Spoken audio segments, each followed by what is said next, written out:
Aimés, mes chers amis, s'il y a quelque chose qui nous fait monter au même niveau que Dieu notre Père, il s'appelle l'amour. Ici, quand nous parlons de l'amour, il ne faut pas le comparer ni avec un simple sentiment, ni avec de la gentillesse. Cet amour dont nous parle Jésus dans son évangile, c'est l'acte sublime et suprême par lequel l'homme accomplit sa mission et sa vocation sur la terre, dans le monde et dans l'Église. Simplement que l'amour, nous dit l'apôtre Paul, je ne suis rien. Donc, l'amour, c'est la notion fondamentale, ou encore, c'est la dimension universelle qui permet à quiconque, à tout homme, à toute femme, de pouvoir s'identifier à Jésus-Christ. L'amour, c'est le chemin par excellence qui nous conduit tout droit dans le cœur de Dieu. En quelque sorte, nous pouvons parler du vrai amour. L'amour divin, l'amour christique. C'est-à-dire un amour qui va au-delà de l'amour égoïste, restreint, calculateur et conditionné par la réciprocité. Cet amour prôné par le Seigneur, ce n'est pas un amour à fleur de peau. C'est un amour qui va en profondeur, qui embrasse les parents, les grands-parents, les membres de la famille, les enfants, les voisins, les collègues, les amis, les bons, les mauvais et même les ennemis. Aimer l'ennemi, cela veut dire quoi? Aimer l'ennemi, c'est lui donner Dieu. Aimer l'ennemi, c'est lui révéler l'identité de Jésus-Christ. Aimer l'ennemi, c'est lui révéler qui est Jésus de Nazareth en réalité. Aimer l'ennemi, c'est le conduire sur le chemin ou encore sur le terrain de la miséricorde, de la grâce, du pardon et de l'éternité. Aimer un ennemi, c'est reconnaître, malgré sa déchéance, que le souffle de Dieu l'anime encore. Donc, il faut prier afin que le souffle de Dieu puisse jouer sa partition en cet ennemi. À la suite du Christ, nous avons la mission, par nos prières, de sauver nos ennemis et nos persécuteurs. Le Christ, Jésus, notre Seigneur, a donné sa vie et pour ses amis et pour ses ennemis. À la suite de Jésus-Christ, nous aussi, nous sommes invités à entrer nos ennemis dans le programme du salut de Dieu. Cependant, cette façon d'aimer n'a pas l'intention de nous jeter dans une léthargie. Cet amour n'est pas non plus une forme d'anesthésie spirituelle où nous sommes devenus inconscients. Loin de là. En aimant comme notre Père céleste, notre Père des cieux, nous ne sommes pas devenus des imbéciles ni des enterrés. Au contraire, cet amour fait de nous des ressuscités et des vivants. Cet amour que prône le Christ nous fait sortir de nos tombeaux de méchanceté, de vengeance, de malveillance et de colère. Le but, c'est de pouvoir garder à temps et à contre-temps notre cœur pur. Heureux les cœurs purs, ils verront Dieu. Cet amour que nous sommes invités à cultiver, frères et sœurs bien-aimés, c'est un amour qui guérit le cœur et pacifie l'âme. Autrement dit, cette façon d'aimer nous permet de dissoudre, de supprimer en nous la haine,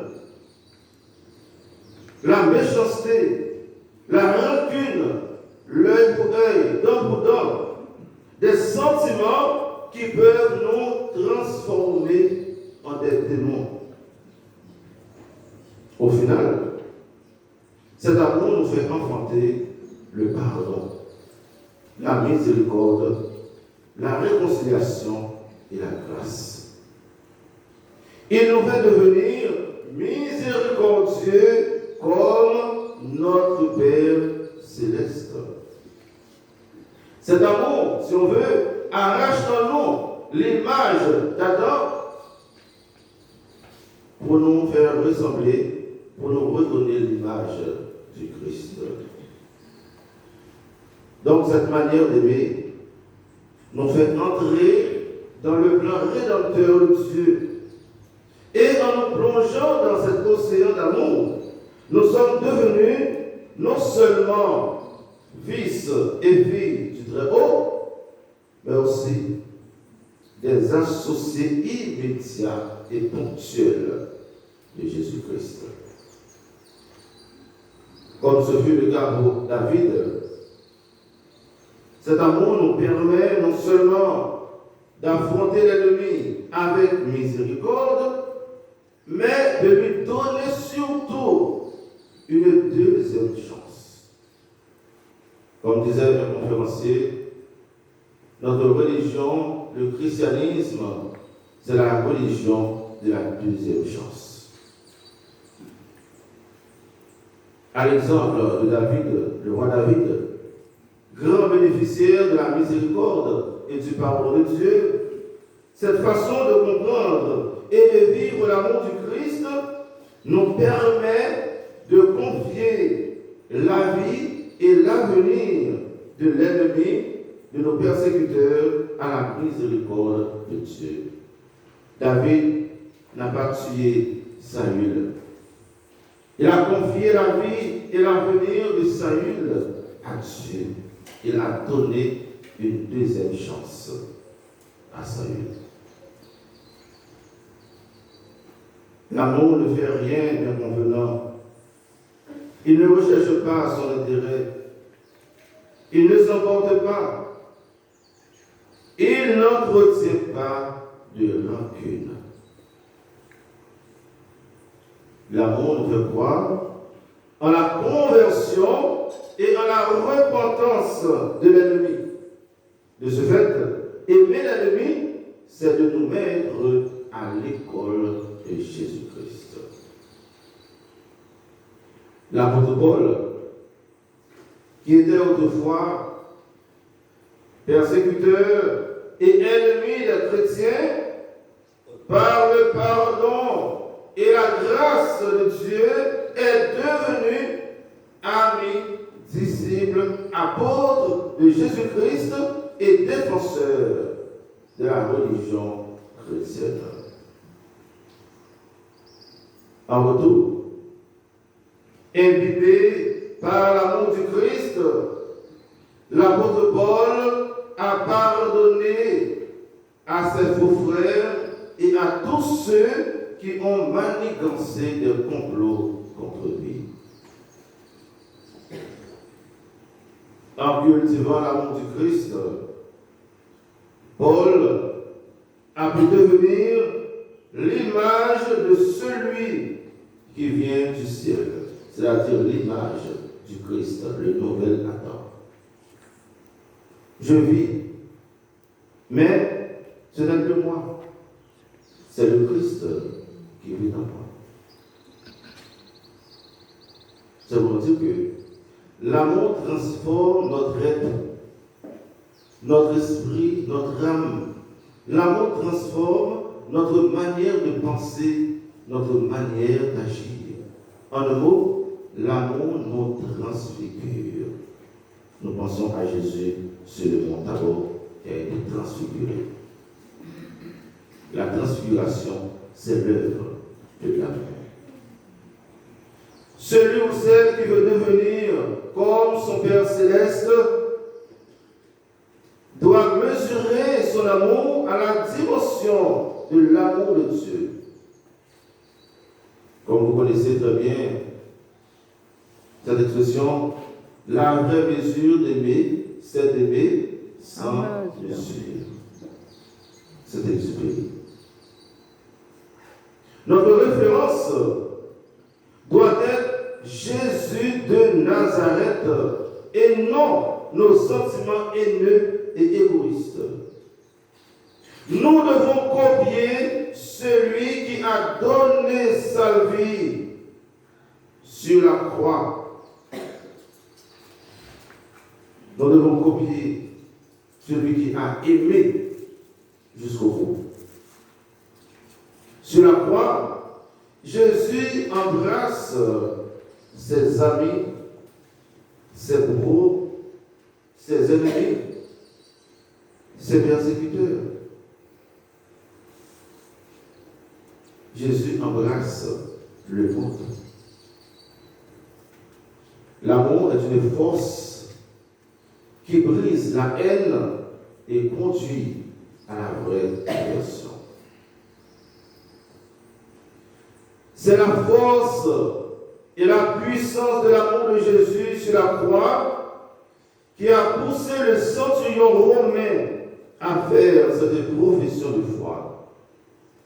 Vraiment, cet homme était le Fils de Dieu.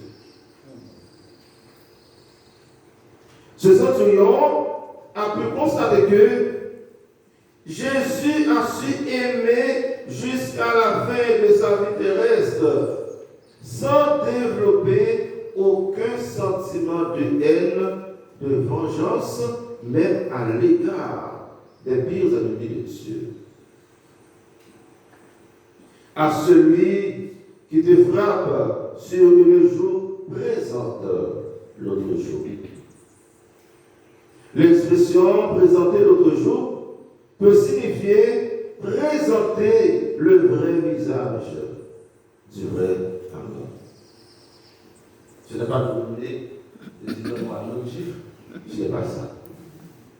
C'est de présenter le visage du vrai amour. Pourquoi m'as-tu frappé, dit Jésus à ses bourreaux? Si j'ai mal parlé, montre-moi ce qui est mal. Et si j'ai bien parlé, pourquoi m'as-tu frappé? C'est le visage de l'amour. Aucune situation n'a pu séparer Jésus de l'amour de Dieu le Père. Il est resté aimant et doux jusqu'à la mort.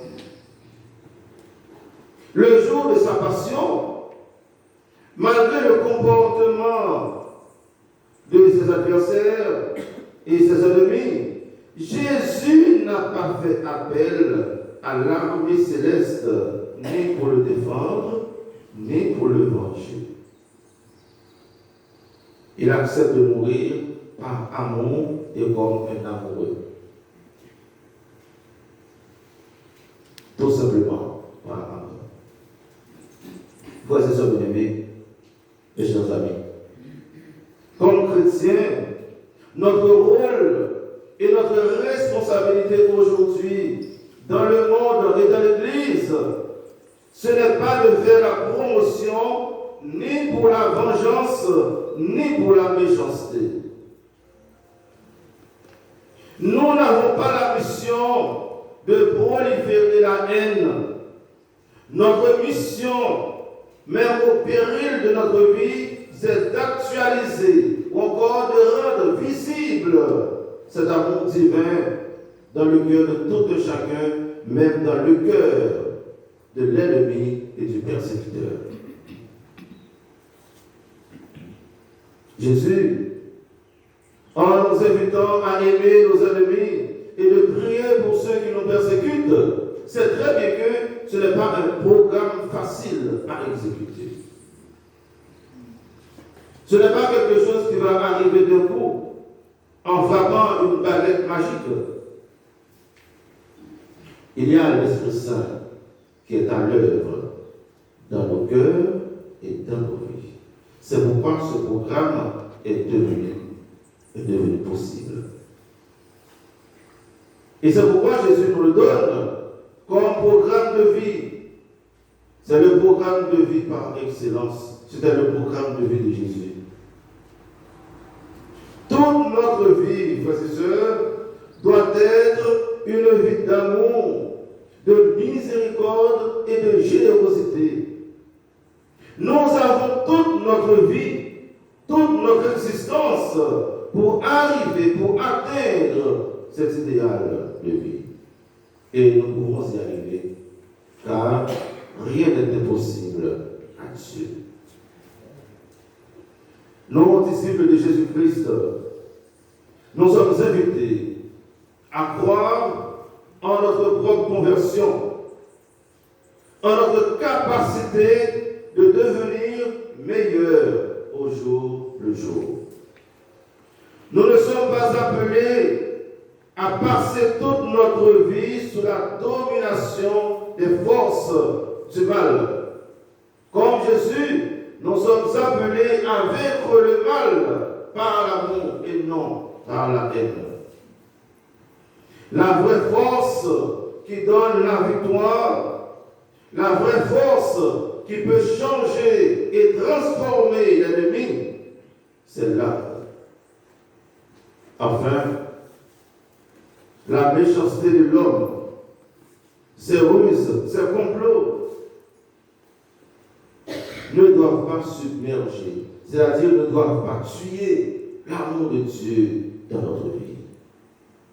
C'est ça notre défi.